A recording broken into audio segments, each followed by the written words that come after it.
ইরানের নতুন সর্বোচ্চ নেতা মুজতবা খামেনিকে নিয়ে জল্পনা কোনোভাবেই থামছে না। সেই জল্পনার পরিমাণ আরও বাড়িয়ে দিয়েছেন মার্কিন প্রেসিডেন্ট ডোনাল্ড ট্রাম্প। তিনি খামেনির অবস্থা নিয়ে সংশয় প্রকাশ করে বলেছেন, ক্ষমতা গ্রহণের পর থেকে তাকে জনসম্মুখে দেখা যায়নি। কিন্তু ট্রাম্পের এই ভাবনাকে উড়িয়ে দিয়ে এবার খামেনি বেঁচে আছেন কিনা তা নিয়ে মুখ খুললেন ইরানের পররাষ্ট্রমন্ত্রী আব্বাস আরাকচি।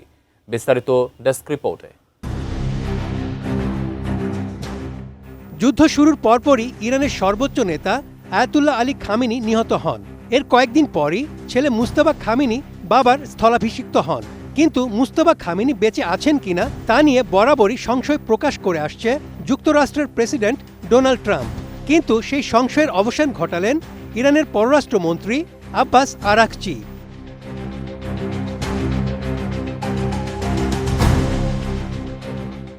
ইরানের নতুন সর্বোচ্চ নেতা মুজতবা খামেনি সুস্থ আছেন এবং পরিস্থিতি পূর্ণ নিয়ন্ত্রণে রয়েছে বলে জানিয়েছে দেশটির পররাষ্ট্রমন্ত্রী আব্বাস আরাকচি। লন্ডন ভিত্তিক সংবাদ মাধ্যম আল আরাবি আল জাদিদকে দেওয়া এক সাক্ষাৎকারে তিনি বলেন, নতুন সর্বোচ্চ নেতা সুস্থ আছেন এবং রাষ্ট্র পরিচালনায় সক্রিয়ভাবে দায়িত্ব পালন করছেন।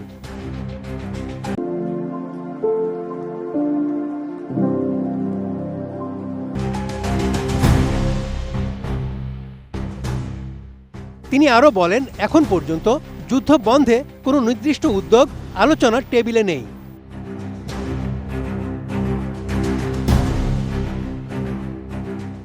সাক্ষাৎকারে আব্বাস আরাকচি বলেন, চলমান যুদ্ধের ন্যায়সঙ্গত সমাপ্তি ঘটাতে পারে এমন যে কোনো আঞ্চলিক উদ্যোগকে ইরান স্বাগত জানাবে। তিনি উল্লেখ করেন, হরমুজ প্রণালী আন্তর্জাতিক জাহাজ চলাচলের জন্য উন্মুক্ত থাকলেও যুক্তরাষ্ট্র ও তার মিত্রদের জাহাজের জন্য তা বন্ধ থাকবে।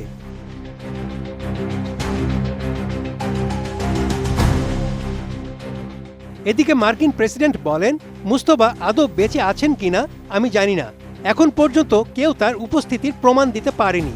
তিনি বলেন, খামেনি যদি বেঁচে থাকেন তবে নিজের দেশের স্বার্থে তার একটি অত্যন্ত বুদ্ধিমানের কাজ করা উচিত, আর তা হলো আত্মসমর্পণ করা।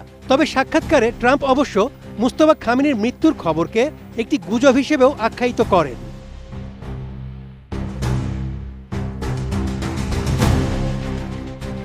Desk report, ATN news.